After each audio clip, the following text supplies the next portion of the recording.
Salve, salam jumpa lagi bersama saya Romo Yalo di channel Cahaya Hati Kristiani. Semoga kita diberkati Tuhan kita Yesus Kristus. Bapak Mama, orang muda dan adik-adikku yang terkasih, pada satu kesempatan Romo melaksanakan pelayanan sebelum terjadinya pandemi coronavirus ini. Romo pergi ke satu rumah. Sampai di rumah itu, Bapak dan Mama menangis di situ dan katakan, "Romo, kami punya anak sudah 2 minggu sakit. Menurut tim doa itu, dia sakit karena dia punya mantan yang buat." Mereka menangis kemudian mengantar Romo masuk ke dalam kamar anak yang sakit itu. Anak itu usia orang muda, sekitar 20 atau 25 tahun. Romo kemudian melihat memang dia sedang terbaring dalam keadaan pucat. Rambutnya berguguran satu-satu, mungkin tarik rambut terlalu banyak atau apa. Tapi satu yang Romo lihat di situ, di dalam kamarnya itu tidak ada satu gambar kudus pun. Yang ada hanya poster-poster artis Korea. Seperti Lee Min Ho, Yoon Bi, Song Joong Ki, Anis Leti, dan lain sebagainya. Lantas Romo tanya, "Adek, apakah engkau kenal ini artis-artis Korea?" Dia katakan, "Saya kenal Romo, disebut satu-satu." Kemudian Romo tanya lagi, "Apakah engkau kenal? Sungguh-sungguh mengenal mereka, di mana mereka tinggal?" Anak itu katakan, "Iya, Romo, saya kenal." Lantas saya tanya lagi, "Kau tahu, apakah mereka mengenal engkau atau tidak?" Kemudian dia pikir lama-lama dan katakan, "Kayaknya mereka tidak kenal saya, Romo." Langsung saya katakan, "Turunkan gambar-gambar ini. Pasang gambar-gambar Yesus. Dan semua orang yang senantiasa menyayangimu. Allah memang engkau tidak lihat. Tetapi ketika dia ada gambar di situ, maka kita merasa begitu dekat dengan dia. Dan kita pastikan bahwa dia senantiasa menyertai kita setiap hari." Setelah Romo mendalami baik-baik, kemudian Romo menemukan satu lagi beban dalam hidupnya. Bagaimana harapan-harapannya di tahun-tahun yang lalu begitu kuat, tetapi tidak ada di dalam kenyataan hidupnya itu. Termasuk soal jodohnya. Romo kemudian katakan kepada dia, "Adek, meskipun tidak ada bahu untuk bersandar, setidaknya masih ada telur untuk didadar. Karena untuk melanjutkan hidup itu, kita butuh sarapan untuk tetap kuat secara fisik. Bukan saja harapan-harapan palsu itu. Masalah itu ada di antara harapan dan kenyataan. Ketika harapan kita begitu kuat dan kenyataannya tidak ada, maka timbul di situ ada masalah." Romo ambil contoh seperti ini.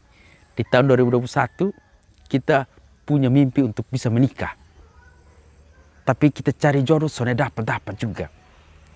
Akhirnya begitu banyak beban hidup dalam kehidupan kita itu membuat kita bisa berkelahi dengan orang-orang di dalam rumah karena stres. Bisa juga kita menjadi begitu lemah dalam hidup. Saya melihat adik ini sama. Lalu saya katakan kepada dia, "Pasti Anda punya pacar yang sudah diputusi. Itu wajar dalam kehidupan. Karena kita harus belajar menerima kenyataan kalau dia bukan milik kita. Mungkin kita punya nomor kontaknya, tapi tidak hatinya.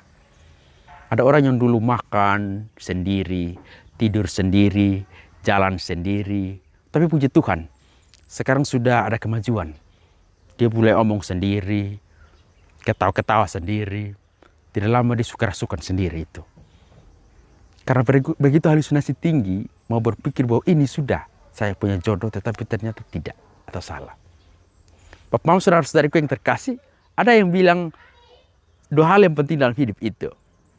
Tuhan mau dan kita mau. Yang kedua, Tuhan tidak mau, tapi manusia mau. Saya ambil contoh seperti ini. Tuhan mau dan kita mau, itu ada di dalam kegembiraan dan sukacita. Tuhan mau supaya manusia tetap bersukacita, dan tentu manusia mau juga supaya tetap bersukacita dan bergembira. Yang kedua, Tuhan tidak mau, tapi kita juga harus mau, paksa mau. Romo contoh seperti ini.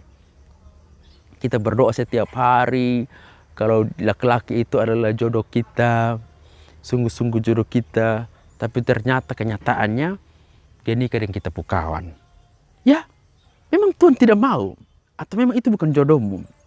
Tapi kita mau supaya apa yang kita minta, apa yang kita mau dalam hati kita itu terlaksana dalam kenyataan itu sendiri. Saudara-saudari, orang muda dan adik-adikku yang terkasih dalam Kristus. Satu cerita, Ada dua orang yang pernah berpacaran dan kemudian bertemu di satu pesta. Namanya Linus dan Maya. Kemudian Linus mulai tanya, sekarang tinggal di mana? Maya bilang, beta di Oesapa. Langsung Linus bilang, weh, sekarang beta lihat tambah cantik ya. Maya bilang, begitu kakak. Nah, tapi makasih banyak ya sepuji beta. Linus katakan, wih dulu lu sudah cantik begini, mas sekarang memang sungguh cantik betul-betul. Langsung Maya bilang, iya kakak, dulu beta pacaran dengan kakak, beta sesuaikan dengan kakak pemuka. Sekarang kan kebetulan beta ada pacar baru yang ganteng, jadi beta sesuaikan dengan dia pemuka juga.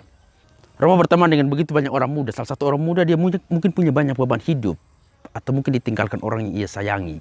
Kemudian dia katakan begini di dalam storynya, Tuhan, kalau bisa biar ambil beta sebisa sanggup hidup lain, karena beta beban begitu banyak. Apa yang beta minta sudah pernah terkabulkan. Saya kasih tahu kamu orang muda, untung baik Tuhan Yesus sudah ada WA. Barang dia ada WA saja, pasti dia kasih naik. Atau dia japri anak itu. Ada posisi di mana? Sekarang kakak jemput sudah di sini. Ketika kenyataan itu tidak sesuai dengan harapan, maka engkau harus berpikir, jangan pernah berhenti untuk berharap. Karena terkadang kenyataan itu tidak sesuai dengan keinginan kita. Kita tidak bisa mengubah kenyataan yang telah terjadi. Tapi kita bisa mengubah keinginan agar sesuai dengan kenyataan-kenyataan itu. Ini yang disebut juga dengan kecerdasan menerima kenyataan. Supaya penderitaan semakin mudah berkurang dan kebahagiaan itu mudah diperoleh. Tetap kuat dalam iman. Tuhan Yesus memberkati kita semua. Salve.